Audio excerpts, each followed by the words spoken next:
Jésus, mon modèle, mon exemple. Of course I sing, fill me, Holy Spirit. J'ai besoin de ton onction. Fill me, Holy Spirit. Je me fais comme Jésus. Fill me, Holy Spirit. Amen. Amen. Alors généralement, quand mon père modérateur arrive ici, il fait une petite interrogation. Interrogation Bible, n'est-ce pas? Alors, est-ce que tu as ta Bible? Est-ce que tu as ta Bible? On a dit année 2024, année de Bible, c'est ça, non? Les chantres? C'est ça, non? On salue nos internautes, ceux qui nous écoutent en ligne. Soyez bénis également. Et que la présence du Seigneur vous rejoigne là où vous êtes. C'est bon? Vous avez vos Bibles. Il y en a qui n'ont pas, hein? À côté des Bibles, il y en a qui ont des cahiers souvent. Il y en a qui ont des cahiers, c'est vrai? Comme ça? Ah. 2024, même il y en a qui sont restés même chose. Même comportement.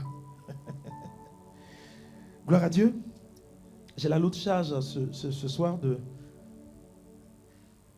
vous faire donc l'enseignement sur le thème qui suit, le sacrement de la réconciliation dans la lutte contre le péché. Alors pour tous ceux qui nous suivent, vous qui venez tous les mardis et vous qui nous suivez en ligne, eh bien, nous avons consacré cette année à la consécration. Voilà. Cette année est une année de consécration et tous les mois nous développons un thème particulier. Et ce mois de janvier, c'est sur le péché. Je pense que dans les autres semaines, vous avez entendu déjà parler de ce que c'est que le péché, n'est-ce pas? Et le mardi dernier, on a parlé de quoi? Ceux qui se rappellent un peu? De lutter. Jusqu'à quoi? Ben jusqu'au sang. Et aujourd'hui, c'est un autre pan que nous avons. Vous voyez? Quand le Seigneur veut nous bénir, il le fait sans problème. Hein? Quand le Seigneur décide de nous remplir de ses grâces, il le fait. Quel que soit notre état. Hein. Malheureusement, le péché nous éloigne de cette présence. Parce qu'il aime certes le pécheur, mais notre Seigneur a horreur du péché. Amen. Et après, on se rend compte que, justement, par amour pour nous, il donne son Fils unique qui part jusqu'à la croix,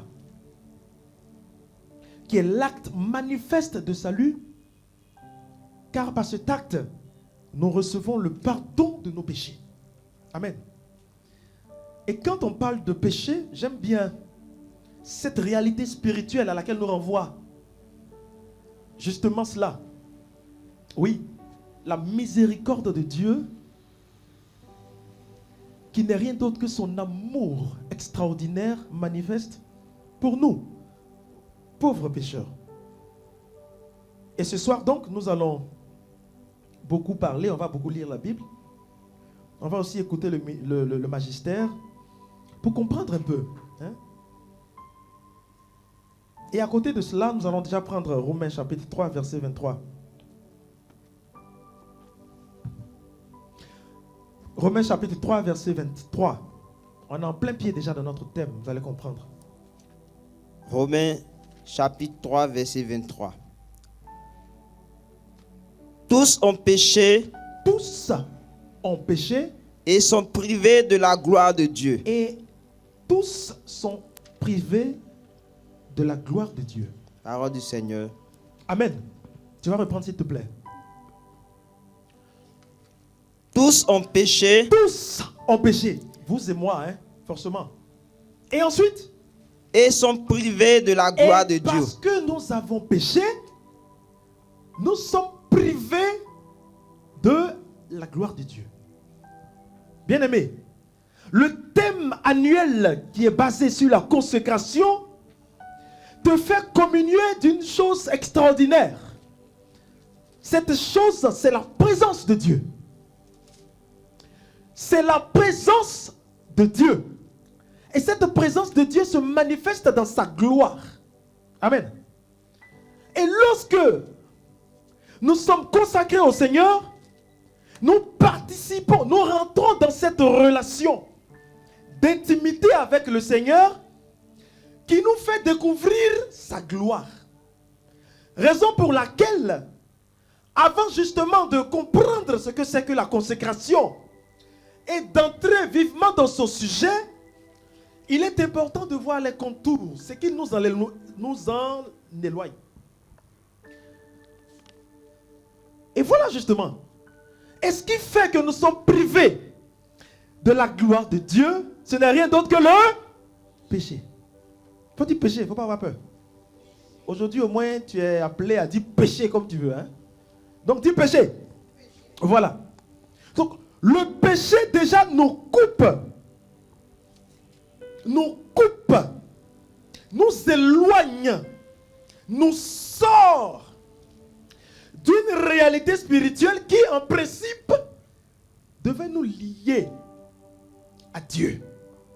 Amen. Alors ce matin, quand je méditais, j'ai bien aimé cette page cette lettre de Saint Paul, justement, qui emmenait en fait les Romains à une réalité. Parce qu'on a tendance à penser que oui, Dieu, c'est vrai. La relation avec Dieu, c'est ce que nous voulons tous, c'est merveilleux. Suivre Dieu, c'est ce qu'il y a de meilleur, oui. Mais ça répond à une exigence.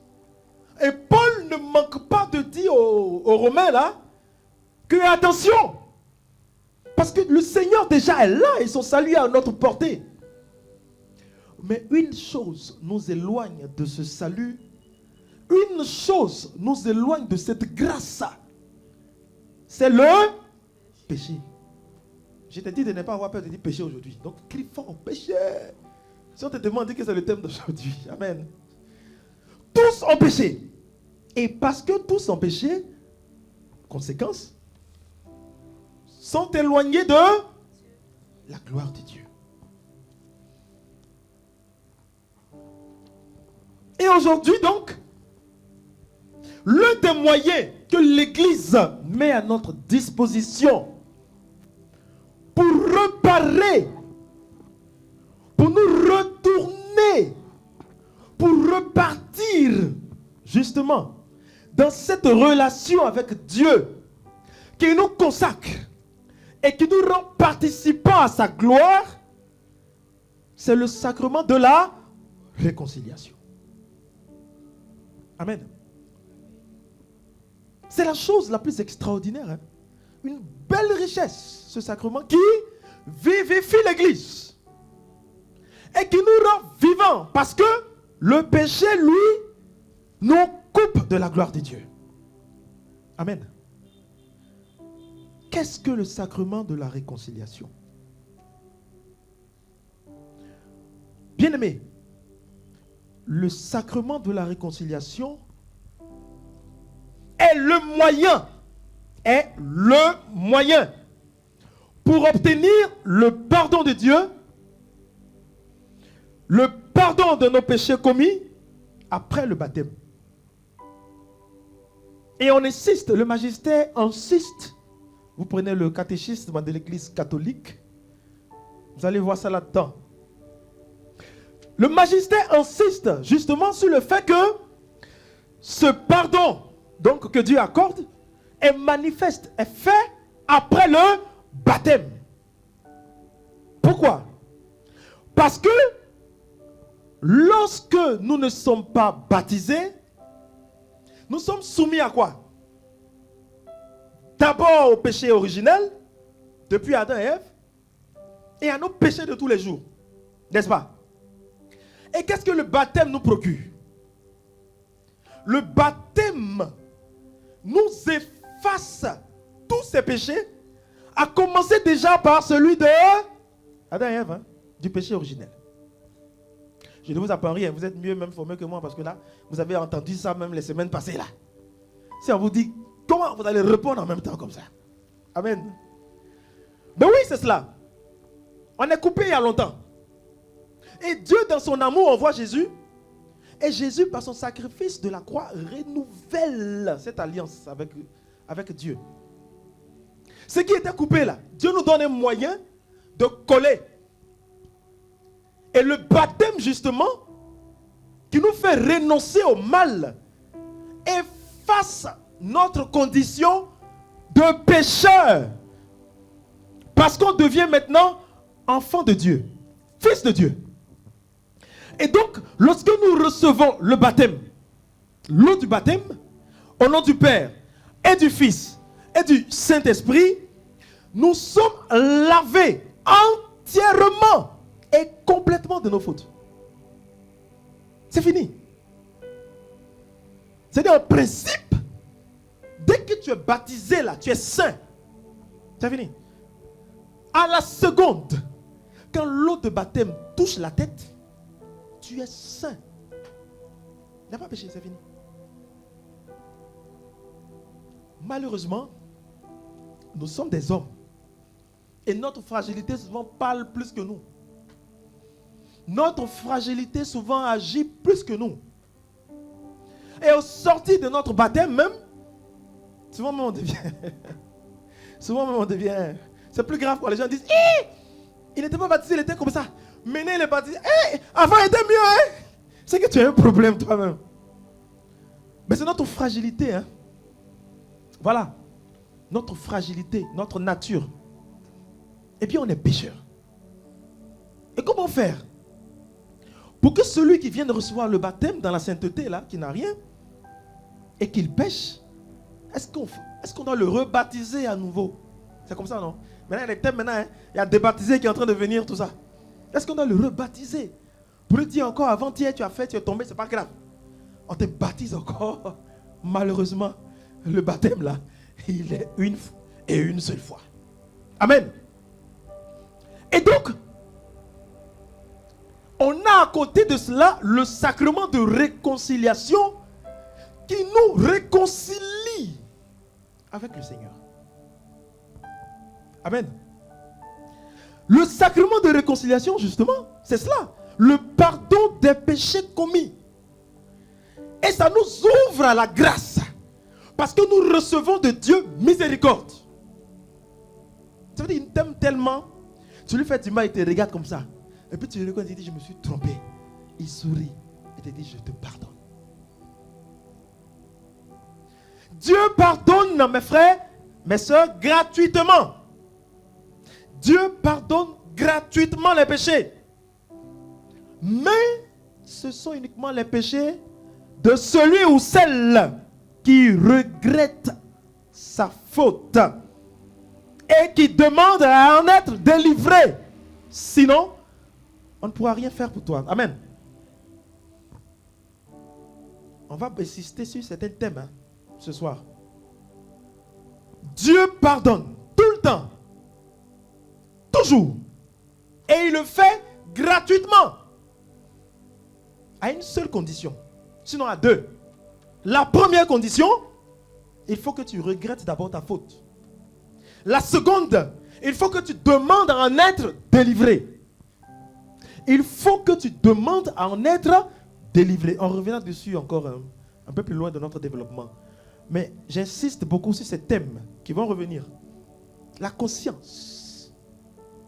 La conscience. C'est très important. La conscience.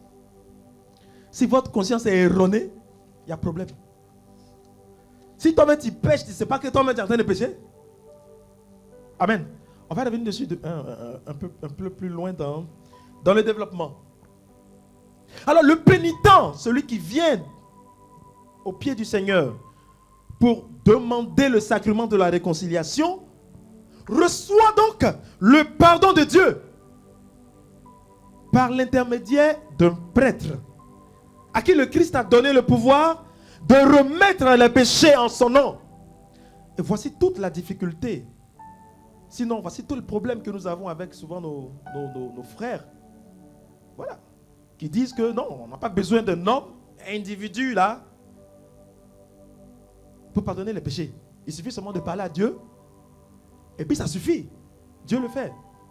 Non, il y a toute une démarche. On va revenir également. On va donc commencer avec les fondements bibliques du sacrement de la réconciliation. Parce que l'Église ne fait rien au hasard. Tout ce que l'Église fait a obligatoirement des fondements. Et nous allons voir maintenant les fondements bibliques donc du sacrement de la réconciliation. Nous allons prendre l'évangile de Jésus-Christ selon Saint Jean, chapitre 22, verset 23, qui pour moi est le texte par excellence. On y va, celui qui trouve. Ah, j'ai mon lecteur, il paraît. Vas-y. Ayant dit cela, il souffla sur eux et leur dit: Recevez l'Esprit Saint. Ceux à qui vous remettrez les péchés, ils leur seront remis. Ceux à qui vous les retiendrez, ils leur seront retenus. Parole du Seigneur. Nous rendons grâce à Dieu. Amen, amen. Alors voilà, ceux qui ne connaissent pas l'épisode bien avant, Jésus est ressuscité. C'est bon? Il est ressuscité déjà, il est dans la gloire.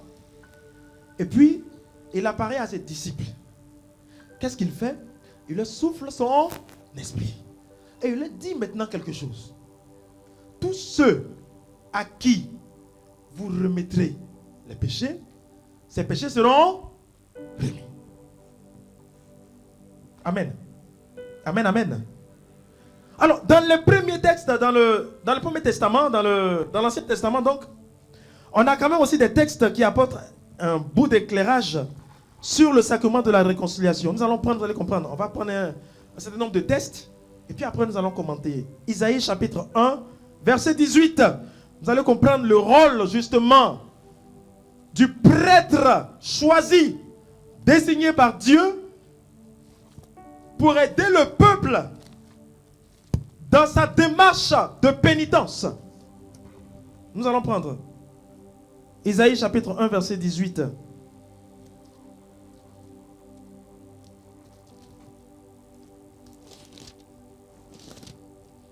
Isaïe chapitre 1, verset 18.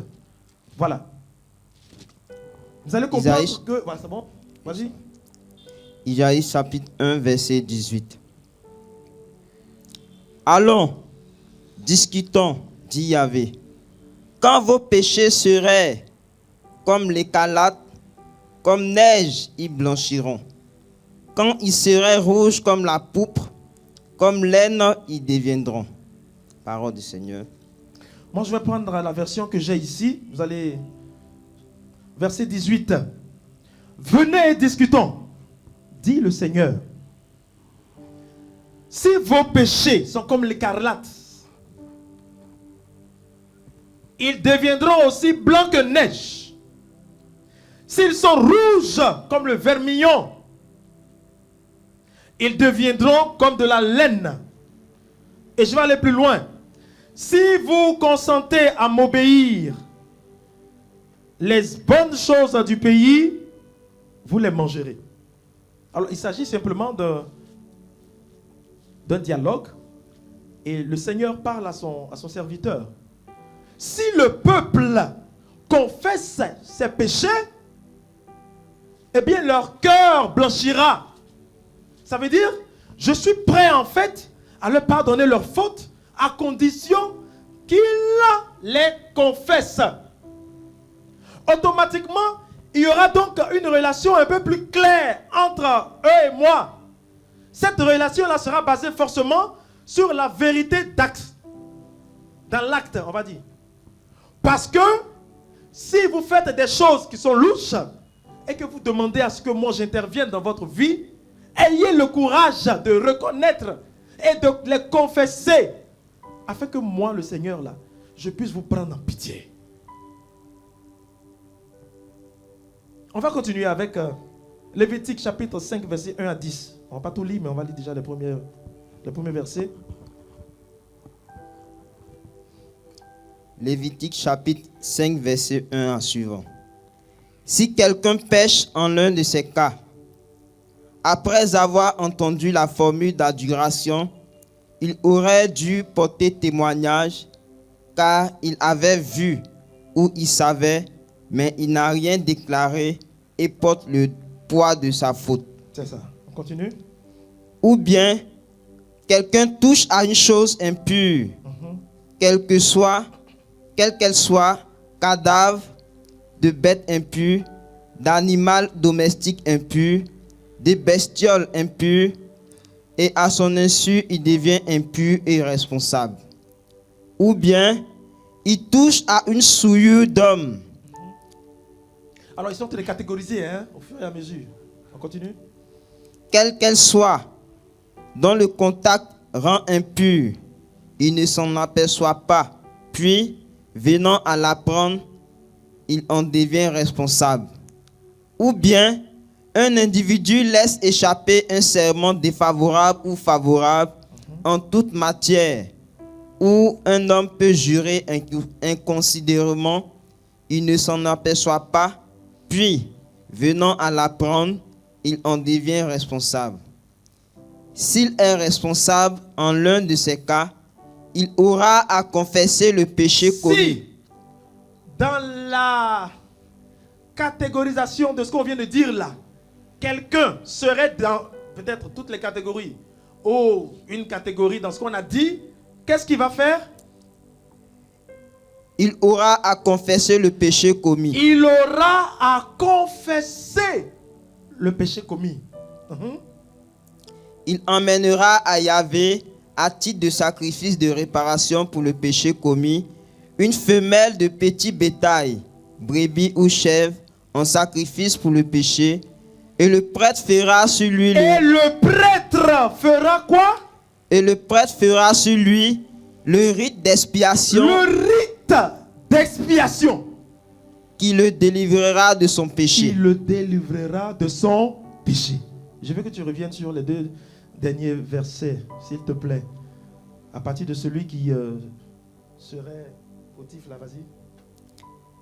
S'il est responsable de l'un de ces cas. Donc je disais tout à l'heure, un peu plus haut, qu'ils étaient en train de catégoriser. On disait, quand ta main touche une chose impure, toi aussi tu es impur. Si ta main touche une personne aussi impure, toi aussi tu es impur. Si toi-même aussi tu es impur et que tu... Voilà, ils ont mis.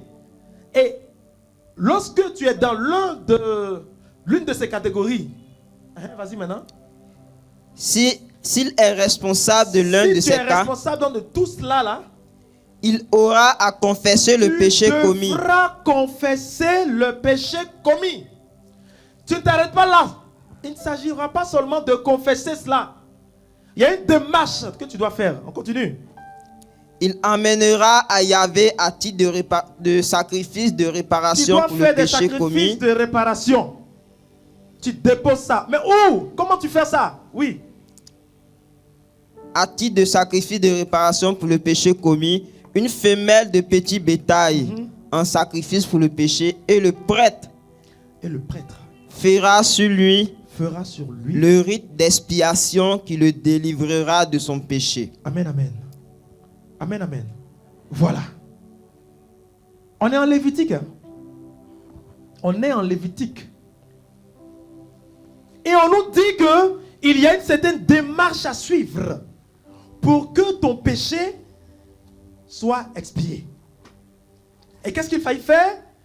Il faut alors reconnaître, donc confesser cela, prendre quelque chose, donc les instruments pour le sacrifice, les remettre au prêtre qui, lui, à son tour, fera la prière qu'il faut pour que le péché, là, eh bien, puisse quitter ta vie.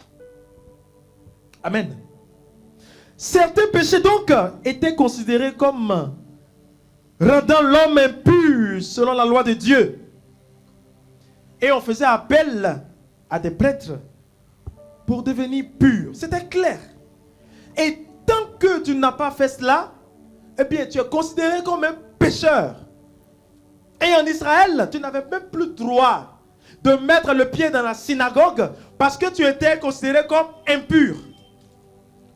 Et de cette impureté, seul un prêtre par le sacrifice qu'il fait à Dieu dans le temple, a la possibilité, a le pouvoir, on va dire, de te rendre pur.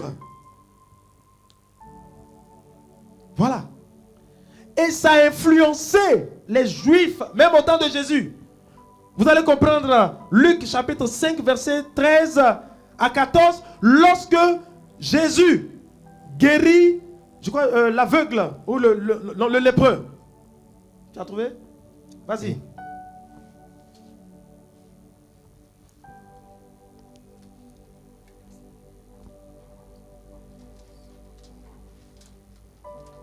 Luc chapitre 5, verset 13 à 14. Il étendit la main et le toucha en disant, « Veux-tu » Il étendit la main et le toucha en disant, « Je le veux, sois purifié. » Et aussitôt la lèpre le quitta. Et il lui enjoignit de n'en parler à personne. Mais va-t'en te montrer au prêtre et offre pour ta purification selon ce qu'a prescrit Moïse. Cela sera une attestation. Cela sera une attestation. On va revenir là-dessus. Voici donc, eh bien, un lépreux malade. La lèpre était considérée comme un péché, comme une maladie liée au péché. Hein. Donc quand tu es lépreux, c'est que le Seigneur t'a frappé. Si ce n'est pas toi, c'est que c'est tes parents ou les parents de tes parents. Mais la lèpre était considérée comme la maladie de l'impureté. Et il y a un lépreux qui vient. Est-ce que tu veux être guéri? Il dit oui, je le veux. Et il étend la main. Et Jésus le guérit. Et dès qu'il reçoit la guérison, Jésus sait ce que la loi juive dit. Jésus sait ce que Lévitique la disait. Il dit, ne le dis à personne. Ne crie pas encore que je suis guéri, guéri, guéri. Non. Va trouver les prêtres. Et ne pars pas non plus les mains vides. Pars avec ce qu'il faut, justement. Dans ces cas-là, pars avec. Et va trouver les prêtres. Ils l'attesteront. Ils vont attester qu'effectivement, tu n'es plus impur. Parce que celui qui atteste que tu n'es pas impur, on est toujours dans la tradition juive, c'est le prêtre. C'est le prêtre. Il en a reçu le pouvoir. Et c'est lui qui prie. Quand tu fais ton offrande là, c'est lui qui prie. Et puis, tu deviens pur. Et Jésus, conscient de cette réalité, parce qu'il connaissait sa coutume, dès qu'il guérit le lépreux, il lui dit, ne reste pas là. Cours, va. Qu'est-ce qu'ils vont voir? Ils vont authentifier. Les amis, le sacrement de la réconciliation n'est pas d'aujourd'hui. Les fondements bibliques sont clairs. Et le fait que le prêtre, justement, soit cette personne qui, au nom de Dieu, eh bien, donne l'absolution, mais ne date pas d'aujourd'hui. On va encore aller plus loin. On va prendre les nombres dans le livre des nombres. Nombre 15, verset 22. On va prendre beaucoup de références comme ça, hein, parce que vous les chrétiens là, quand on vous dit ça n'existe pas net, vous vous affolez, on dirait vous avez vu fétiche ou bien quoi là. Vous fuyez, vous tremblez, et puis vous dites, vous venez nous fatiguer après, vous dites, mais mon père, voilà ce qu'il a entendu. Qu'est-ce que tu as dit? Je n'ai qu'à en dire quoi? Tout est dans ta Bible. On y va. Nombre chapitre 15, verset 22. Si vous manquez par inadvertance à quelques-uns de ces commandements que Yahvé a énoncés à Moïse. S'il arrive souvent que vous vous trompez, hein, et que, exprès ou pas, vous ne faites pas ce que Jésus et Yahvé a dit, tout ce que Yahvé vous a ordonné par l'intermédiaire de Moïse, depuis le jour où il a ordonné tout cela, et pour vos générations, il en sera ainsi. Si c'est à la communauté que l'inadvertance a échappé, la communauté tout entière fera l'holocauste d'un jeune taureau en parfum d'apaisement pour Yahvé, avec l'oblation et la libation conjointes selon la règle, et elle offrira un bouc en sacrifice pour le péché. Amen, amen. Et qui reçoit ça? Quand on va finir, on dit le peuple, parce qu'il y a des péchés, on va venir là-dessus aussi. Hein. Qui reçoit le sacrifice là, justement? Qui fait la... essaie de reprendre là. Le prêtre fera le rite d'expiation sur toute la communauté des Israélites et il leur sera pardonné. Le prêtre fera quoi? Le prêtre fera le rite d'expiation. Il fera le rite d'expiation sur toute la communauté des Israélites. Toute la communauté. Parce qu'on parle de péché que nous tous on a commis. Hein? On continue. Le prêtre fera le rite d'expiation sur toute la communauté des Israélites et il leur sera pardonné. Et il leur sera pardonné. Donc quel est ton problème quand on te dit c'est prêtre et puis tu dis aïe, c'est quoi ça là? Je ne comprends pas ce que tu veux dire. Hein? Quel est ton problème? Dis à ton voisin, quel est ton problème? Je veux entendre quelqu'un dire ça, s'il te plaît. Ça arrive. Hein? Quel est ton problème? Bien-aimé, le prêtre, voilà ce qu'il est. Voilà ce qu'il est. Et Jésus, prêtre par excellence, eh bien, a le droit de pardonner les péchés. Même pas le droit, le pouvoir. Voilà pourquoi quand les pharisiens le voient guérir ou pardonner les fautes, ne comprenant pas qui il était au juste, s'en plaignaient tous les jours. Qui est-il pour pardonner les péchés? Qui est-il? Ben oui, c'est normal. Qui est-il? Ils n'ont jamais su qui était Jésus. Ils n'ont jamais ouvert le cœur à la lumière du Christ pour se laisser guider par cette lumière. Donc ils sont stupéfaits. Ils disent, mais attends, lui là, c'est qui? Ton papa Joseph n'est pas prêtre. Il ne vient même pas de la tribu de Lévi. Parce que c'est ça, c'est les Lévites là qui faisaient ça. Comment se fait-il que toi qui viens de... Bon, oui, c'est vrai, tu as la royauté en toi, on sait, parce que ton papa c'est Joseph, descendant de David, mais ce n'est pas des prêtres. Peut-être ce qu'on aurait entendu, c'est que tu veux faire coup d'état pour prendre le pouvoir, ça ne nous aurait pas surpris, parce que ça arrive dans ton sang. Mais en fait des sacrifices, guérisons, tes péchés sont pardonnés. Toi, tu as enlevé ça où? C'est ça. Tu as enlevé ça où? Les pharisiens, ils sont assis et puis ils grognent. Ils ne parlent pas fort devant lui. Pour ne pas se mettre à dos devant le peuple. Ils se tournent entre eux et puis ils disent, il est qui même? Amen. Amen, amen. Eh bien, Jésus, grand prêtre, par excellence, justement donne ce pouvoir-là à ses apôtres. À ses apôtres, on vient de l'entendre dans l'évangile de Saint Jean. Et la continuité des gestes et actes liturgiques est donc évidente, puisque Jésus a voulu transmettre à ses apôtres le pouvoir de purifier et de réconcilier le peuple pécheur qui se reconnaît et qui vient à lui. Matthieu chapitre 9, versets 6 à 8. On ne va pas lire ça même. Et Paul, lui, poursuit justement cette réalité en ces termes.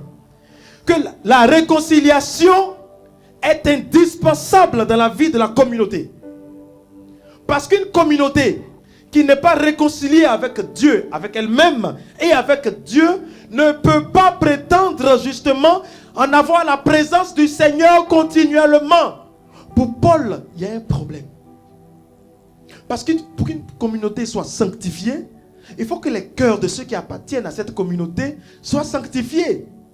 Et pour que ces cœurs-là soient sanctifiés, il faut très souvent, sinon toujours, qu'ils se reconnaissent pécheurs et qu'ils demandent la miséricorde de Dieu.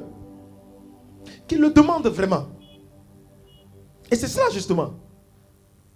Raison pour laquelle on a institué les diacres, parce que les apôtres n'avaient plus le temps de le faire. C'était compliqué. Parce qu'il fallait prêcher, il fallait absoudre, il fallait faire tout ça. En même temps, il fallait aussi nourrir le peuple. On a dit non, vous exagérez. Les apôtres ne peuvent pas tout faire. Ils ont un ministère qui leur est propre. L'enseignement et autres. Alors pour les aider, mettons sur pied Voilà, des diacres. Qui s'occuperont du service de la table. Ben oui. Les apôtres donc sont les successeurs du Christ. Hein? Et ils ont reçu ce pouvoir. Ils ont reçu ce pouvoir. Et eux aussi, ils nous l'ont transmis. Ils nous l'ont transmis naturellement. Et aujourd'hui, justement, c'est ça. Ça fait partie donc des fonctions du prêtre qui a le pouvoir, au nom de Dieu, d'absoudre les péchés. Il ne le mérite pas. C'est pas parce qu'il est grand, mais c'est par pure grâce. Parce que Dieu en a fait de lui son serviteur. Point final. Ton problème, il est où? Amen. Ah oui? Parmi les tribus là, on pouvait prendre toutes les tribus, vous dites toutes les tribus, non? Mais Lévi n'a rien fait de particulier pour qu'on le prenne là pour faire quelque chose de précis. Non.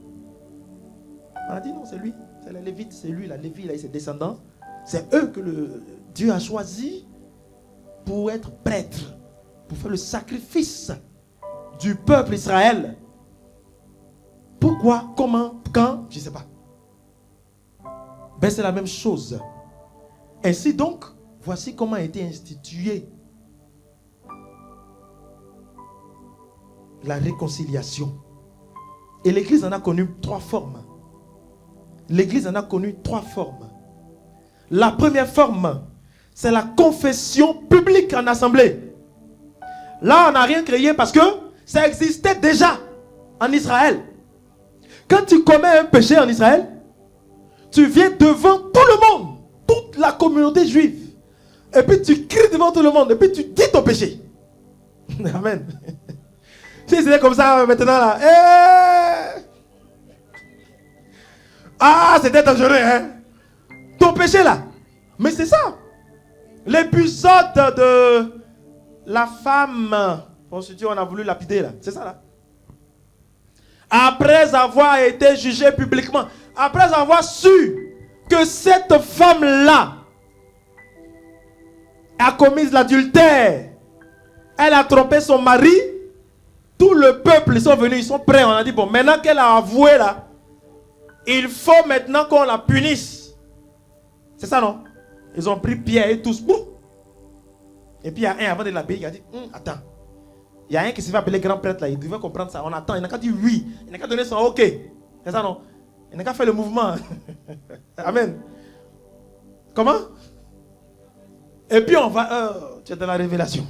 Amen. Et puis on va suivre. Donc on va venir et puis on va demander, maître, qu'est-ce que tu en dis? Comment tu vois ça? Et puis Jésus, il écrit son nom sur le sol. Après, il lève la tête et dit, celui qui n'a jamais péché là, qui lui jette la première pierre. Et ce qui me plaît dans cette page de l'évangile, on dit, qu'est-ce qu'ils ont fait? Ils se sont retirés, non? Par qui d'abord? Des plus âgés, c'est-à-dire l'âgé là même là. Sa vie même, si tu regardes là. Non. Amen. Il se rend compte que si on veut compter lui-même ses péchés là, c'est pas un caillou, comment il va faire. Amen. Les plus vieux ont commencé à se retirer. Ben oui, c'est cela. Donc, la première forme de réconciliation était publique. On te prend, tu viens devant tout le monde. Et puis tu dis, j'ai volé. On dit, hein. Ah, c'est volé seulement. Il y en a qui disent, c'est volé seulement. Il y a d'autres là même, ils vont faire tellement qu'on sera surpris, quoi. Amen. Oui, c'est cela. Et puis quand tu finis, on met un sac sur toi. Tu enlèves ton habit là. On met un sac. Et puis on prend la cendre. On met sur ta tête. Et puis tu marches, tu te promènes pendant 40 jours. Bien, ça dépend de ton péché. Si c'est vol seulement, peut-être c'est 40 jours. Si tu as tué, peut-être c'est 400 jours, on ne sait pas. Amen. Et ça existait pendant longtemps, hein, cette pratique. C'était clair, c'était comme ça. Et puis après, la deuxième forme était la confession dans une petite communauté. Ça a commencé juste après la période post-apostolique. Ça veut dire juste après les apôtres là, les communautés ont commencé à se constituer et donc elles se géraient elles-mêmes. Alors quand tu fais une faute et que tu avoues justement pour que ce soit pardonné, il faut que tu viennes confesser ça dans la communauté à laquelle tu appartiens. Là, c'est moins... Là, ça vous arrange un peu. C'est ça, non? On dit, viens confesser dans la communauté ici. Il n'y a pas de problème. On est 500 seulement, mais 400. Dimanche, il était 400. Donc, tu viens, les 400 sont là, et puis tu dis, j'ai volé. C'est pas compliqué, non? Mais si on dit devant tout Korogo, ils sont au stade, en même micro, et puis tu vas te confesser tes péchés, ah, c'est pas évident. Amen. Et puis après, ça a encore évolué. Il y a ce qu'on a eu, la confession en privé. La confession en privé. Là, c'est entre toi et puis qui? Et puis le prêtre. Tu viens dans une petite maison comme ça, tu rentres là-bas, tu fais psh, psh, psh, tu finis, tu sors tranquillement, et puis voilà. Mais c'est passé par beaucoup de choses, hein. Voilà. Par beaucoup de choses. Ça a évolué. Je ne vais pas revenir sur l'histoire de l'église, sinon vous allez rire. L'affaire des péchés là, c'était grave, hein. J'ai dit, on te fait porter des choses. Il y a des péchés, quand tu confesses, on te fait porter des fardeaux. Et durant un certain nombre de temps, de jours, tu ne dois pas décharger ça. Tu dois faire pitié pour que tu obtiennes le pardon. Donc tu as ça et puis tu te promènes dans tout le village et on te voit comme ça. Et puis ton visage, il est bizarre. Tu peux faire ça pendant, ça dépend de ton péché, hein. Et puis quand tu finis maintenant, tu viens offrir encore, tu vas voir le prêtre qui prie pour toi, il offre le sacrifice. Et puis devant toute la communauté, on te décharge. Et puis tu prends l'engagement de ne plus recommencer. Il y en a qui vont faire encore non. Amen. C'était compliqué avant, hein.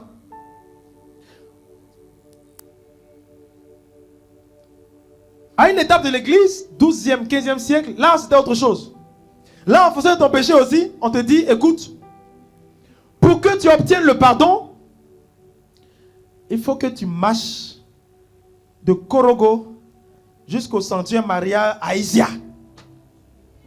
Tu vas là-bas, tu fais un rosaire, et puis tu reviens. Et puis le prêtre maintenant te pardonne, il te donne l'absolution. Donc les gens marchent, ils vont là-bas. Il finit, il revient. Quand il finit, maintenant il arrive. Toi, mais tu vois ces pieds-là même là. C'est devenu comme ça là. On dit, voilà, va, tes péchés te sont pardonnés. Mais je pense que ça là, on devrait reprendre ça encore. Parce que maintenant là, on pêche trop. Si tu as fait ça 2 fois dans ta vie, pour avoir volé, que magie dans la sauce, pardon, pour avoir volé quoi là, toi tu es sûr que tu vas faire encore. Amen, amen. Il faut qu'on revienne à ça. Il faut qu'on revienne à ça. Il faut qu'on revienne à ça. Quand le gars il finit, il revient comme ça là. Quand il enlève, on enlève après la chose. Quand il s'assoit, il dit ah, ouais, je ne fais plus. Je ne vais plus jamais faire. C'est ça. Et c'est ça, hein, toute la prière. Hein. L'acte de contrition là. C'est ça là. C'est ça. Je ne veux plus recommencer. Tellement ce que j'ai vécu là, c'est compliqué là, Seigneur. Non. Je regrette de t'avoir fait de la peine. Aide-moi. Parce que en réalité, je ne veux plus jamais recommencer. Alors, à côté justement de ces fondements et de ces formes de réconciliation, de confession, nous allons voir maintenant quels sont les effets que cela procure dans la vie de l'homme, dans la vie de celui qui se confesse. Parce que oui, ça procure de l'effet. Il y a quelque chose que tu ne peux pas comprendre, hein, qu'on ne voit pas, mais il y a quelque chose qui se produit au travers de ce sacrement-là. L'effet majeur de la confession, c'est l'absolution reçue du prêtre au nom de Jésus. L'absolution, c'est quoi? C'est le pardon tout entier et intégral de nos fautes. Quand le prêtre absout tes péchés, c'est fini. Ce que tu as confessé là, c'est fini. Amen. Cette absolution garantit que Dieu nous pardonne. Il pardonne les péchés que nous confessons de façon exhaustive avec un repentir sincère. On n'a pas dit pardonne les péchés que tu as dans ton cœur. C'est pas ça. Il pardonne les péchés que nous confessons. Et dans la lutte contre le péché, si toi-même tu ne sais pas que ton péché là, tu as fait que tu dois confesser là, tu ne peux pas lutter contre ça. Si ce qui te retient captif n'est pas identifié, tu ne peux pas en être délivré.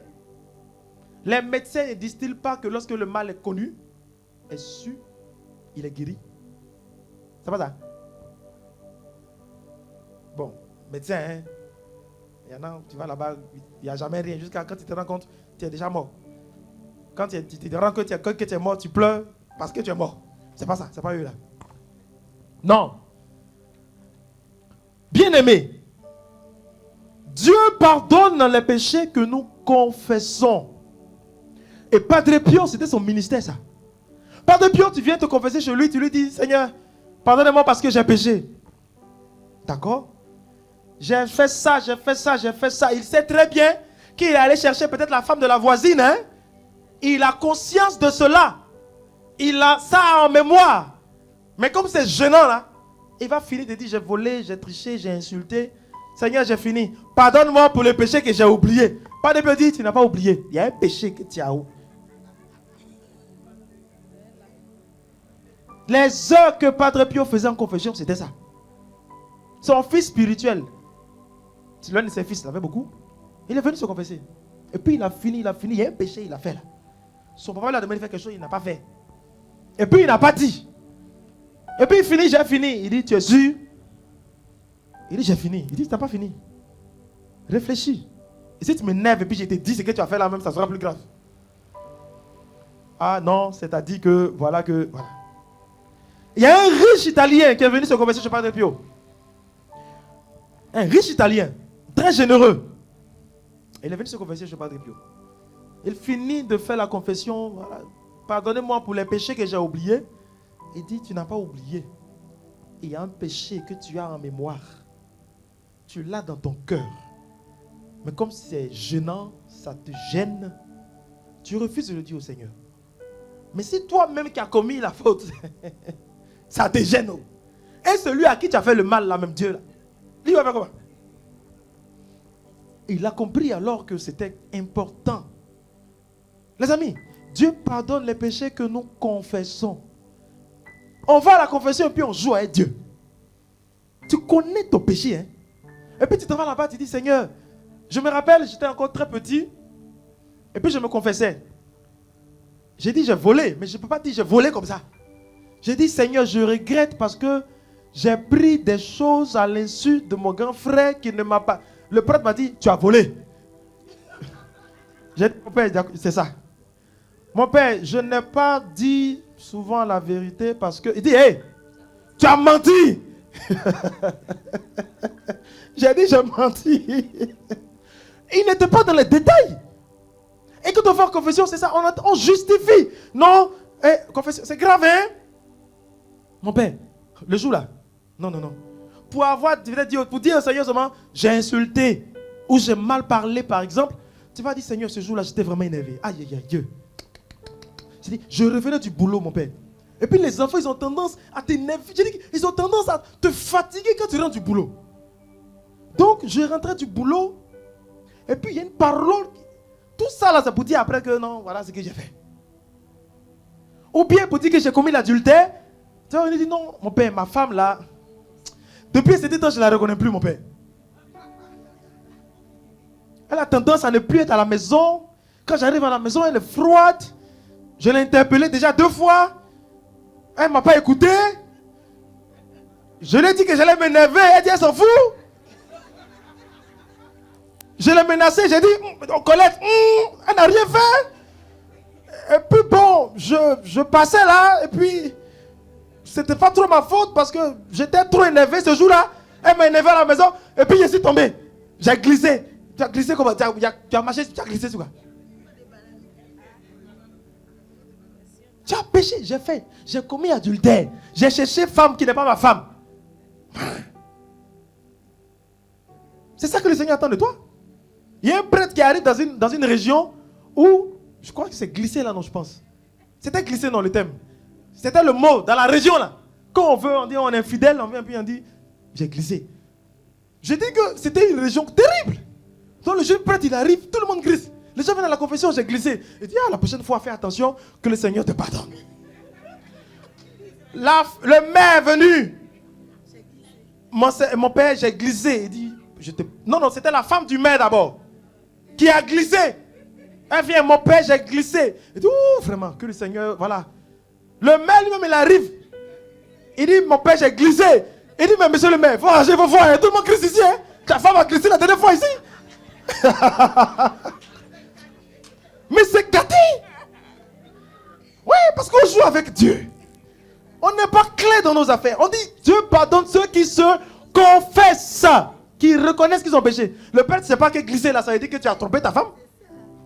Donc il a dit, mais le maire, vraiment, votre région là, il faut arranger les routes là, parce que tout le monde glisse. La dernière fois, ta femme est venue, elle a glissé aussi. Ils ont fait parole là-bas. C'est gâté.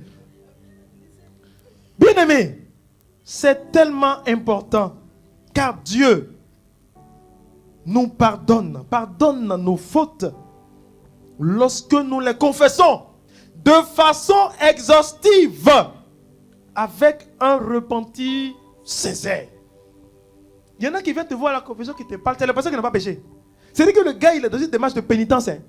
Mais il est tellement imbu de sa personne, il est tellement fier, que quand il finit, tu demandes, attends, ton péché, tu as arrêté de raconter comme ça là. Non. Dans une démarche de pénitence. C'est quel type de chrétien? Et puis tu viens vers le Seigneur pour implorer sa miséricorde. Et puis tu es serein. On dit confession générale, tu es assis et puis tu bavardes jusqu'à... On te fait signe, c'est à ton tour. Tu te lèves, pia. Et puis tu t'en vas.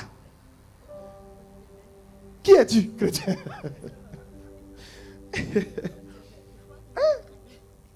Dans une démarche.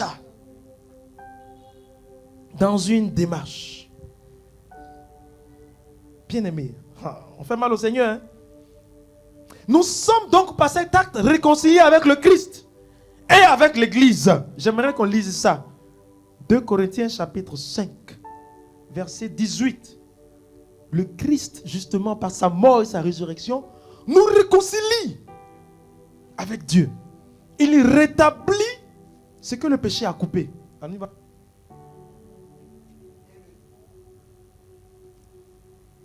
Et le tout vient de Dieu, qui nous a réconciliés avec lui par le Christ et nous a confié le ministère de la réconciliation. Amen. Gloire à Dieu. Voilà. La manifestation de l'amour de Dieu fait que il a tout donné à son Fils pour nous. Hein. Et lui nous réconcilie avec Dieu. C'est lui seul qui le fait. Même le prêtre, quand il le fait, il ne le fait pas. C'est pas lui. C'est le Christ qui agit et une personne à Christi. Pardon, le prêtre, une personne en la personne de Jésus. Sinon lui-même, il fait aussi pour lui. Il s'en va se confesser aussi. Mais il le fait parce que justement, Jésus l'a choisi pour cela. Et seul le Christ nous réconcilie avec Dieu. Seul le Christ. Seul le Christ. Les amis, en deuxième point, on va voir les effets du sacrement de la réconciliation dans notre lutte contre le péché. On descend maintenant au cœur de notre thème. Amen. Est-ce que tu me suis? Les internautes aussi, j'espère que vous nous suivez. La première chose qu'il faut retenir, si le péché nous ôte notre joie dans la communion avec Dieu, seul le sacrement de réconciliation rétablit cette alliance. Amen. Si le péché ôte ma joie dans la communion avec Dieu, parce que oui, lorsque nous sommes en communion avec Dieu, le sentiment qui nous anime est un sentiment de joie. Saint Pierre, Jacques et Jean l'ont compris à la transfiguration. Quand ils ont vu que Jésus était transfiguré, Jésus dans sa gloire qui brille, d'un éclat extraordinaire. Il voit Élie, il voit Moïse. Ils sont dans la gloire tellement. Pierre quitte là-bas et dit à Jésus, non, c'est trop bon. On n'a qu'à rester ici. Il y a fait 3 tentes. Nous là, on peut dormir dehors, c'est pas grave. Toi, tu vas prendre Élie va prendre. Moïse va prendre. Les amis, quand tu découvres la gloire de Dieu, il y a une joie profonde en fait. Il y a une joie. Tu regardes et puis tu fais waouh. Et puis tu n'as pas envie de reculer. Tu veux demeurer dans cette présence. Amen. Ils ont expérimenté. Quand il a vu là, il dit je ne vais plus, on ne va plus. Et ils ont oublié qu'il y était 9. Ils sont 12. Il y a 9 qui sont en bas qui les attendent. Il dit Seigneur, on va rester ici en même temps. 3 têtes. Comme toi tu fais miracle là, on ne va pas manquer de faim. On va rester là-bas. Les amis, si le péché ôte en nous cette joie-là, seul le sacrement de la réconciliation rétablit ce sentiment que nous avons, que le péché a ôté. Amen. Deuxième élément, mon péché porte atteinte au témoignage pour le Seigneur, à ma consécration. Parce que oui, lorsque je suis consacré, automatiquement je suis témoin, missionnaire. Les apôtres ont reçu cela à l'effusion. Quand ils étaient consacrés, quand le Saint-Esprit est descendu sur eux, quand ils sont descendus de la chambre haute là, qu'est-ce qui s'est passé? Ils ont commencé à annoncer Jésus. Donc ils ont commencé à avoir une vie de témoignage. Si le péché, parce que oui, le péché forcément va t'empêcher d'avoir cette vie de témoignage là. Parce que tu vas témoigner qui au juste? Tu vas témoigner Jésus amour, n'est-ce pas? Toi-même tu ne parles pas avec quelqu'un. Et puis tu vas venir dire Jésus, hey, les amis, Dieu est amour. Quand je vois le Seigneur dans son amour, c'est trop grand. Alors qu'on sait que tu ne parles même pas avec ton frère qui est à côté là. Quand tu as fini de dire ça, on te dit mon ami, on a compris. Hein? On va faire comme les savants là, qui étaient à l'aéropage avec Paul. Quand il a fini de parler, jusqu'à un moment donné, on a dit bon, sur ce, nous te coûterons une prochaine fois. Parce que tu n'as pas de témoignage. Tu n'as aucune vie de témoignage. Parce que cette vie-là est liée à ton état de vie. Qui devait être dans un état de sanctification. Mais le péché t'a corrompu. Tu ne peux pas témoigner. Et si ce désir-là, justement, t'est enlevé à cause du péché, le sacrement de réconciliation t'ouvre cette perspective, justement, de témoignage. Parce que tu diras, oui, c'est vrai, j'étais pécheur. Tu as fait comme Paul. Oui, je persécutais les gens. Oui, j'étais contre Jésus.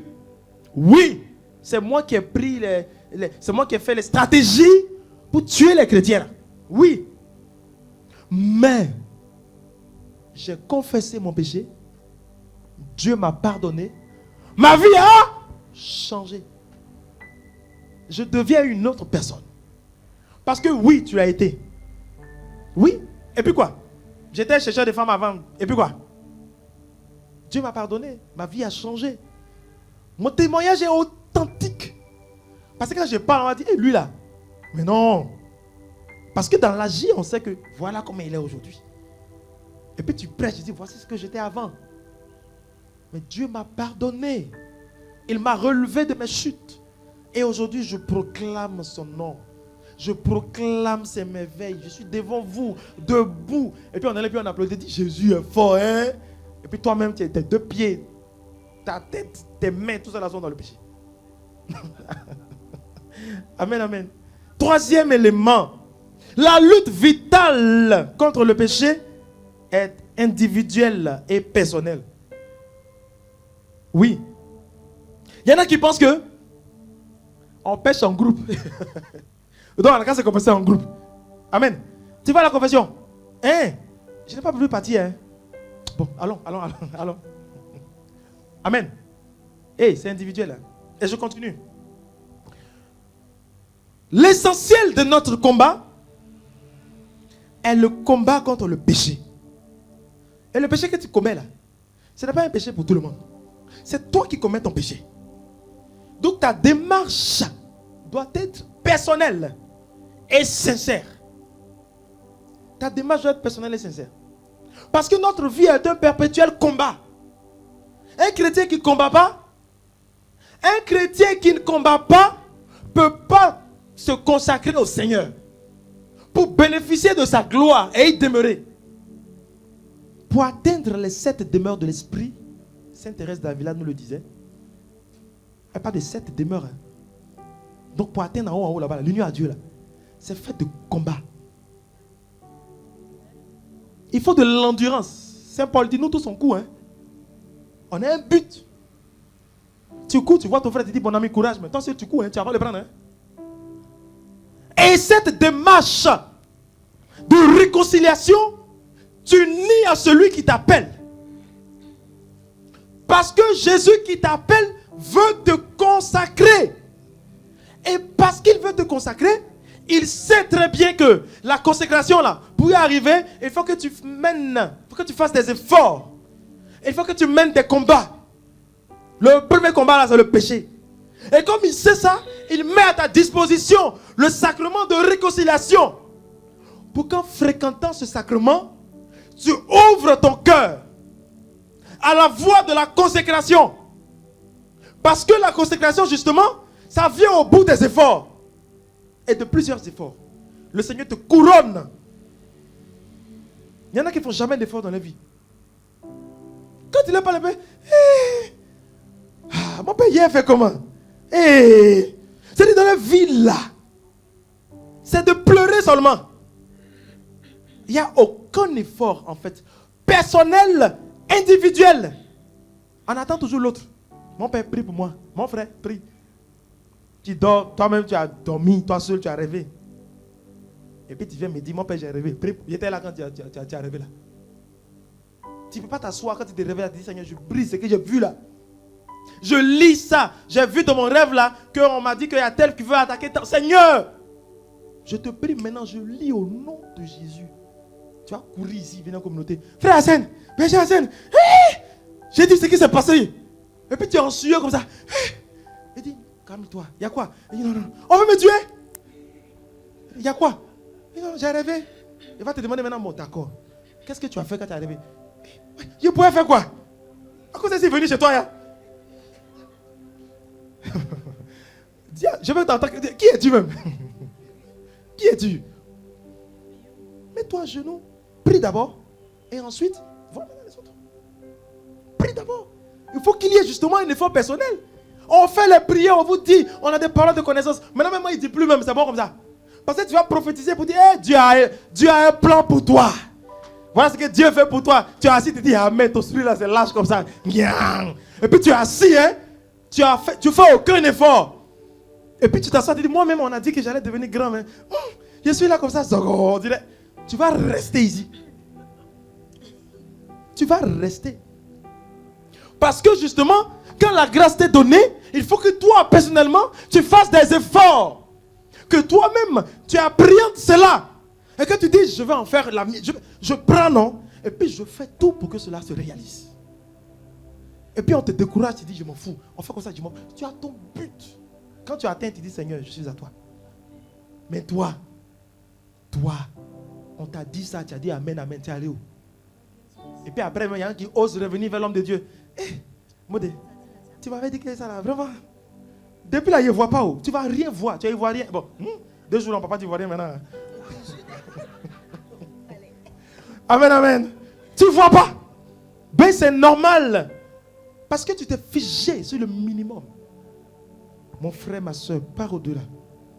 C'est un élan personnel. Et le sacrement de la réconciliation nous aide à le faire. La confession est un moyen de grâce. On appelle ça la grâce de consécration. Cette grâce ne peut venir que de Dieu seul. Ce n'est pas quelqu'un qui donne ça. Même quand le prêtre étend la main et qu'il te bénit, c'est Dieu qui le fait. Il le fait au nom de Dieu. Et sa grâce te touche. La grâce de Dieu justement touche le cœur du pénitent. Et par son Esprit Saint, il rend votre confession sincère. Parce que c'est ça que le Seigneur attend de nous. Il veut la sincérité dans ce que nous voulons. Et la grâce qui t'accompagne justement, qui vient sur toi là, ça rend ta confession sincère. Ça ouvre ton cœur justement au changement. Il y en a qui disent, mon père, je ne vais plus me confesser. On dit pourquoi? Parce que tous les jours, je vole. Quand je vais aller me confesser là, je vais dire au Père, je ne vais plus voler. Alors que je sais moi-même que je vais aller voler. Donc je ne me confesse plus. Les concubins, c'est la même chose aussi. Hein. Mon Père, je vis avec... Voilà. Ou bien les fornicateurs. Là. Il y en a qui ont les diplômes dedans, ils sont premiers fornicateurs Pro Max. Je ne peux pas me confesser maintenant parce que je sais que c'est plus fort que moi. Oh. Hey, tu n'as rien compris dans le sacrement de réconciliation. Sinon, tu aurais compris que c'est une grâce qui t'est donnée. Et cette grâce qui t'est donnée là, c'est l'Esprit Saint qui agit en toi. Mais c'est normal que si tu ne fais aucunement confiance au Saint-Esprit, il ne sera pas agissant dans ta vie. Comme je peux pour quelqu'un, je te dis, crois. Et tu obtiendras la guérison. Mais c'est à ta portée, c'est là. C'est là. Il suffit simplement de croire et de t'approprier cela. Mais on te dit ça, et puis tu es là, tu fermes les yeux, tu lèves la main, tu fais parce que tu n'y crois pas. Hein? Ou bien on te dit dans 2 ans, dans 1 an, voici ce qui va t'arriver.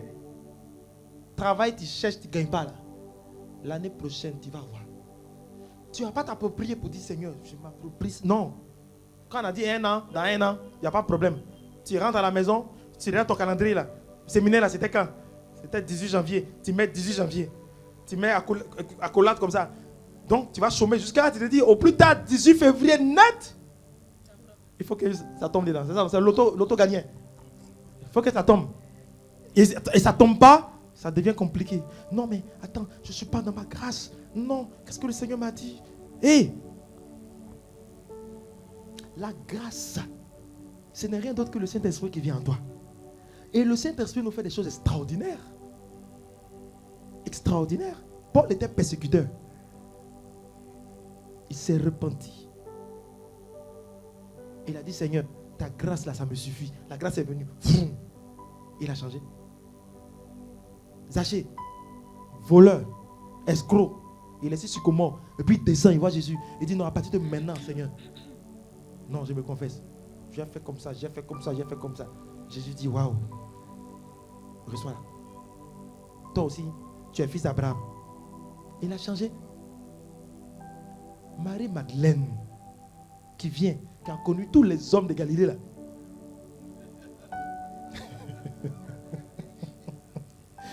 Qui a connu là.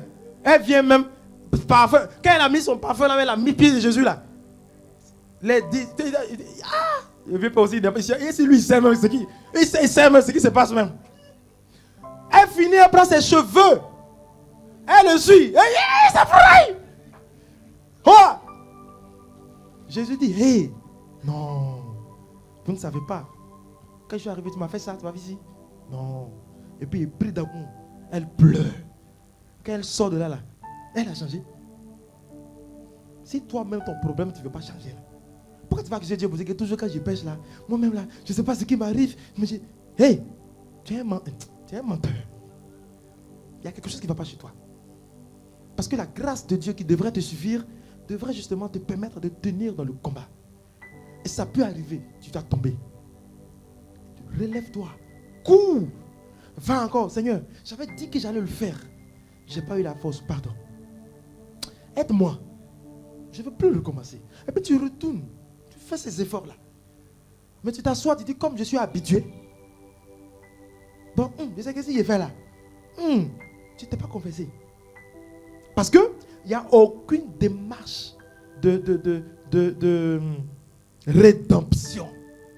Voilà. Tu le connais, c'est vrai. Tu es venu confesser, c'est vrai. Mais ça s'arrête là. Alors que ça ne suffit pas. Ça ne suffit pas.